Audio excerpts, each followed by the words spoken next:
Meu nome é Marconi Barcoquebas, eu tenho 23 anos e sou formado em jornalismo aqui pela Universidade Católica de Pernambuco.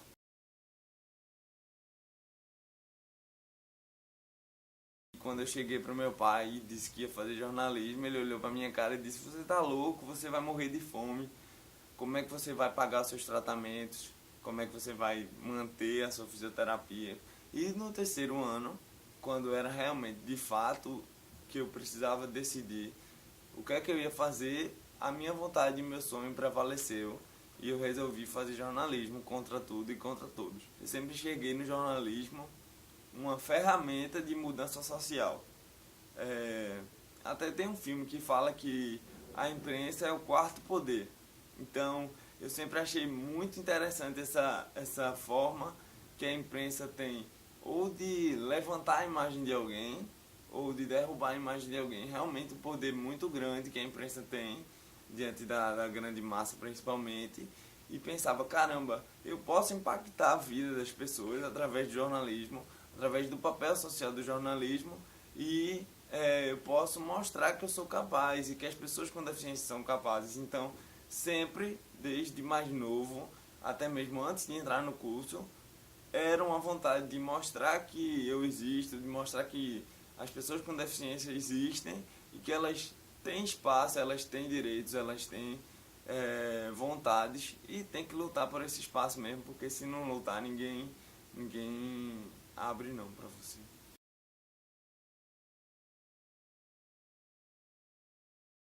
Eu me lembro que no dia que eu gravei pela primeira vez, eu entrei no carro, minha mãe foi me buscar para me trazer aqui para a universidade. E eu entrei no carro e disse: "Mãe, liga aí o rádio que daqui a um minuto quem vai estar dando trânsito sou eu." Porque ainda era isso, ainda era muito na hora do almoço, então a gente deixava vários trânsitos gravados e esses trânsitos iam ao ar nos próximos minutos. E aí eu me lembro que a gente fez a maior festa no carro e tal.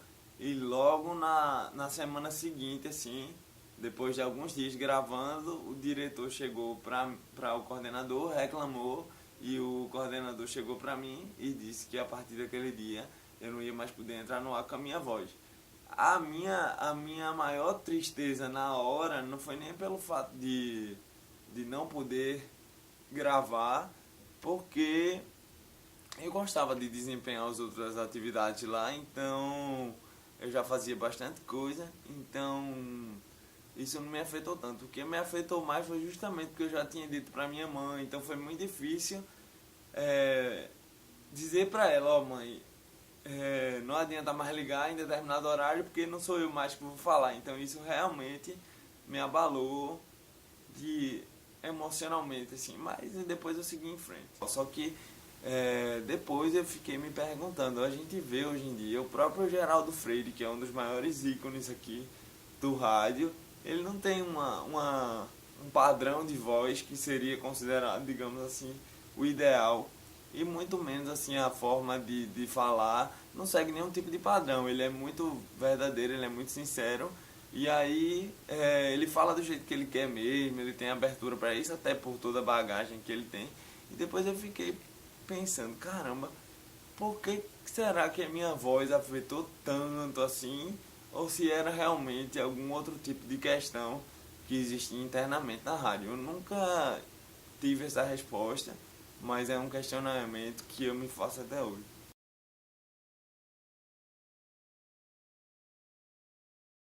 Existem 45 milhões de pessoas com deficiência no Brasil, e desse quantitativo de 45 milhões de pessoas com deficiência, apenas 1% está incluso no mercado de trabalho formal. Isso se dá por vários fatores, desde o preconceito, onde se lá atrás ele não teve apoio da família dele, ele ficou em casa muitas vezes, ele não teve acesso a uma escola, até porque antigamente as escolas não se preocupavam com a questão de acessibilidade ou até mesmo com a questão de aceitar um aluno com deficiência. As escolas não eram preparadas e muitas ainda não são. Então, esses alunos com deficiência que tinham uma condição de vida mais complicada financeiramente falando, terminavam não tendo acesso à escola e, consequentemente, a uma qualificação, mas existe por parte de alguns empresários a crença de que a pessoa com deficiência vai gerar uma queda na produtividade da empresa e que também aquela pessoa ela vai ter que se ausentar mais vezes, ela vai ter que ir ao médico mais vezes, ela vai ter que ir à fisioterapia mais vezes, então ele fica mais suscetível a faltar com uma maior frequência e por isso essa queda de produtividade. Então todos esses fatores contribuem para que infelizmente apenas 1% das pessoas com deficiência estejam inclusas no mercado de trabalho formal hoje.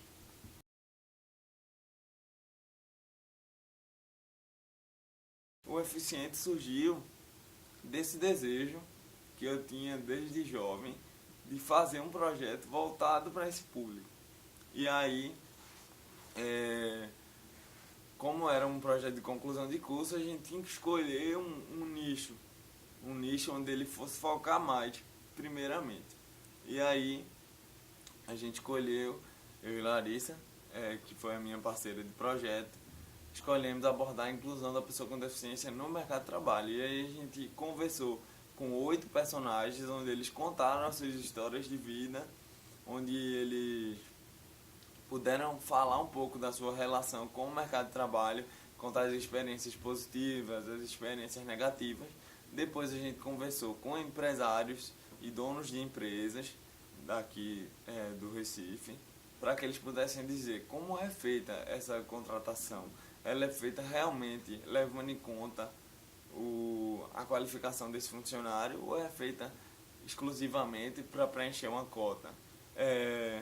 Porque existem empresas que mesmo sem ter 100 funcionários, eles optam por contratar pessoas com deficiência. O que é que levou eles a esse caminho? Então a gente procurou entender realmente como é que dava esse processo de inclusão dessa pessoa com deficiência dentro das empresas. E a outra grande aba do projeto é a aba de direitos, onde a gente aborda quais as principais conquistas dessas pessoas dentro do mercado de trabalho, como o BPC, que eu já falei aqui, como a própria lei de cotas e outras conquistas. O foco era mais o mercado de trabalho, mas a gente também abordou outros direitos para poder esclarecer para os usuários quais são esses direitos, que muitas vezes, mesmo a gente tendo deficiência, a gente não tem consciência de tudo aquilo de todos os benefícios que a gente tem por lei. A ideia é mostrar que as pessoas com deficiência, elas não são deficientes, elas são eficientes.